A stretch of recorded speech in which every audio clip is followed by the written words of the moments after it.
That was awful. Oh my gosh, the fight. Justin was so mad. So, it was awful. I mean, we're still married, so there's that. RV life looks like the ultimate dream. Freedom, adventure, beautiful landscapes. But what if I told you there's a dark side that no one talks about? Buckle up, because today we're covering 5 harsh realities of RV life that you need to know before hitting the road. Let's get into it. Okay, so the first thing is the cost of constant repairs and maintenance. This is a biggie. I would say of all the things I'm going to talk about today, this is the thing that people talk about the most. And it's because it is incredibly pressing and it is impossible to ignore. Like literally, you'll be minding your own business, living your RV life, and stuff will break.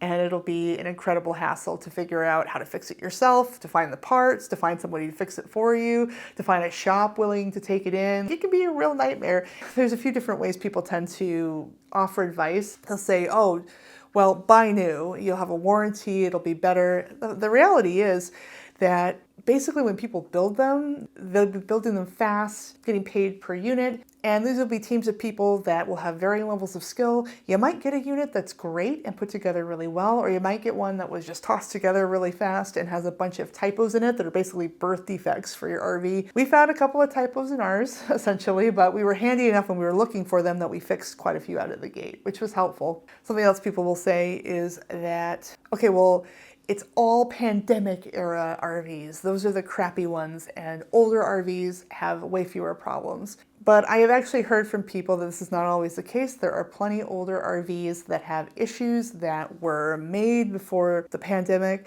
The reality is that RVs aren't necessarily constructed with the idea that people are going to live in them full time. And this is kind of an off-label use, something we're doing. We're subjecting them to stress tests they weren't necessarily designed for. They're more supposed to be occasional weekend getaway vehicles. You know, vacation home on wheels. So that's no guarantee either. Sometimes people say, well, buy the cheapest thing you can, fix it up, and then you'll know you're in good shape. Honestly, even old fixed up vehicles that you've reinforced will have issues. They'll be subjected to stress. Cars and houses both have things break. This is like a mixture of a car/truck and a house. So you're gonna have the same issues. There's no getting around it. Things are gonna break, and I think it's better to just accept that they will and plan for that. I'm sort of tired of people saying that there's some magic way to get around it. There really isn't. You need to face facts, accept reality, and figure out how to deal with that financially and logistically. Because the reality is everything breaks on an RV eventually. Seals leak, slides get stuck, plumbing fails, electrical issues pop up, and it's not that much different than a house or a car, to be honest. Maybe on a faster timeline because you're dealing with the stresses from both on one system. But if you buy something, there's going to be issues. Yes, an expensive thing. Yes, an important thing. Like, that's just how it works. And sadly, RV repairs can be shockingly expensive, and mobile RV techs often charge a premium. Like, people are not really ready for that. And to top that off, many RV mechanics have long wait lists, meaning sometimes it's weeks or months of delays before they can even look at your rig because there's such a high demand for it and it's so specialized. So my big tip, and something we advocate for, is to learn basic DIY repairs and to budget for surprise breakdowns. Like, you gotta do it. You gotta do it. I have heard about people being like, well, it's under warranty.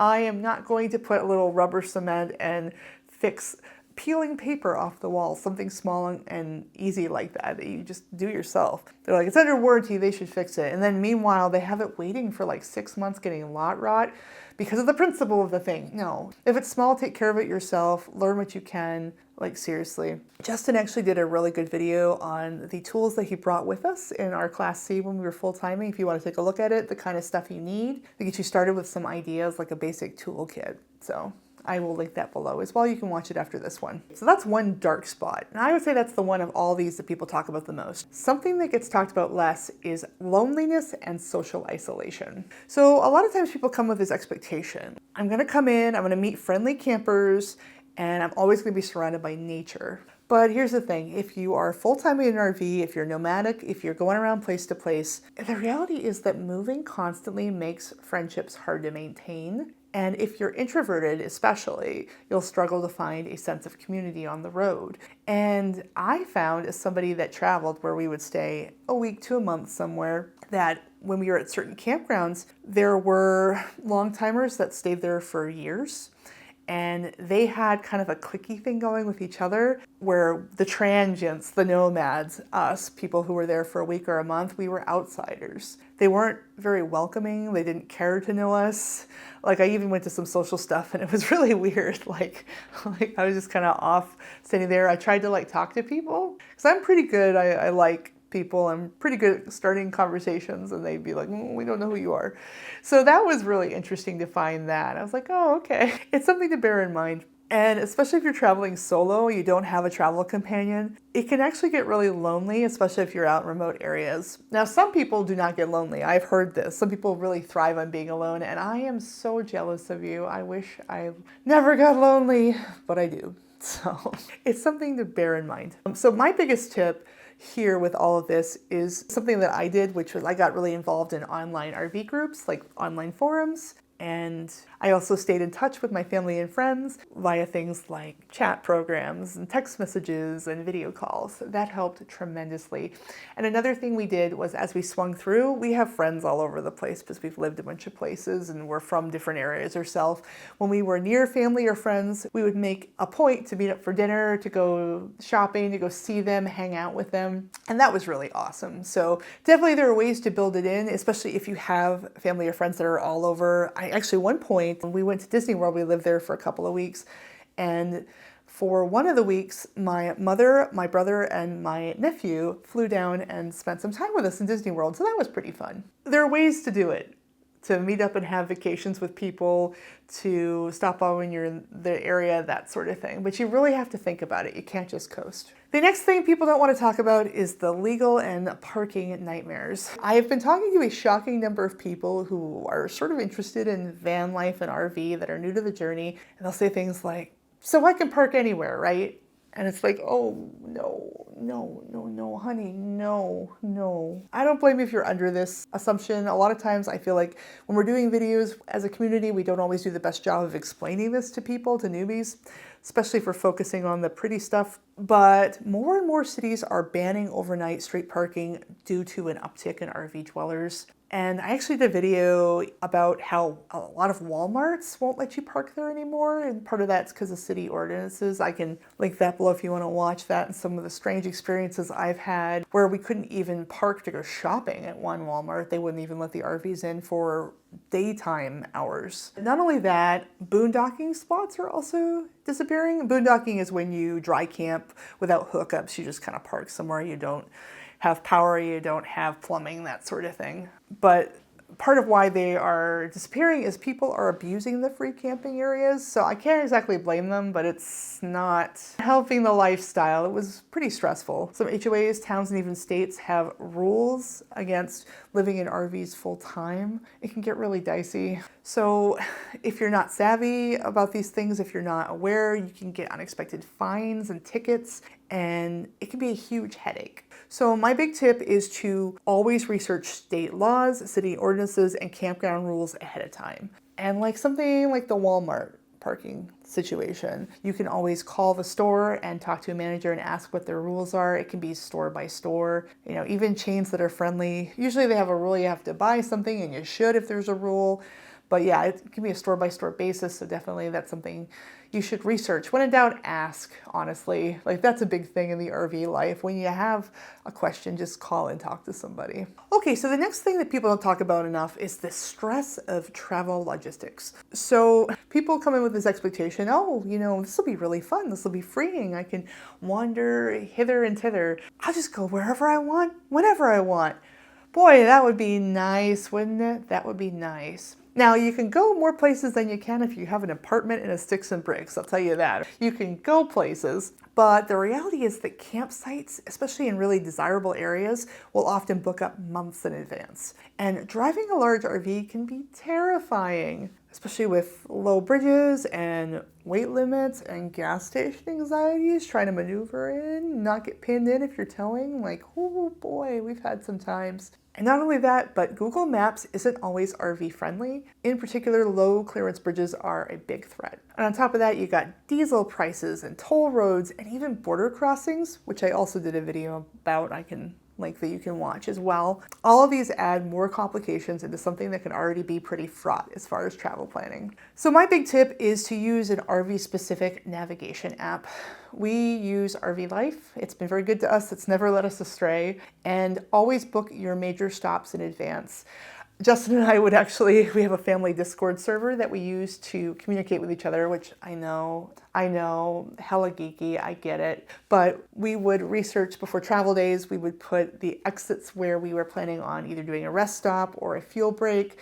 And we would go on Google Maps because we are in a Class C and we were towing a Jeep. We could not back up without hurting the Jeep. So we didn't want to get pinned in. So we would go and we would look at gas stations, look at the satellite view, see how things were, see if there's room to pull around. That worked a treat.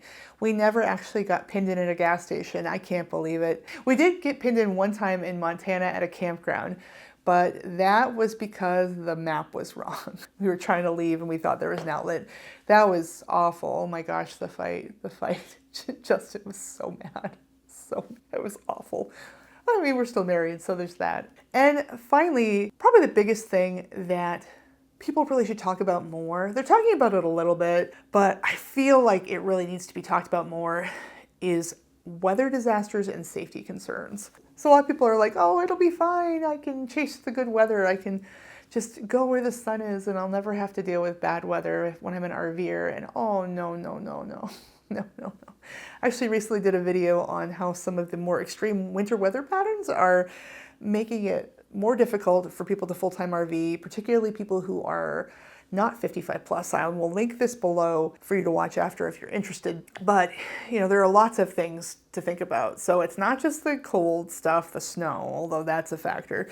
There's storms, wildfire, floods, extreme heat. These can all make RVing dangerous at times. And because you have to book everything out so far in advance because of campgrounds, it can actually get very hard to modify your plans. You aren't going to know that the weather's going to be crazy in a couple of months. That week that you're there. You just don't know. If you do this long enough, you will be in something dicey. It'll happen. Like we've had several dicey things that we had to deal with. We had thunderstorms and tornado warnings and hail, and we had snow and ice in the RV, and oh gosh, what else did we do? We had forest fires and the forest fire smoke. Yeah.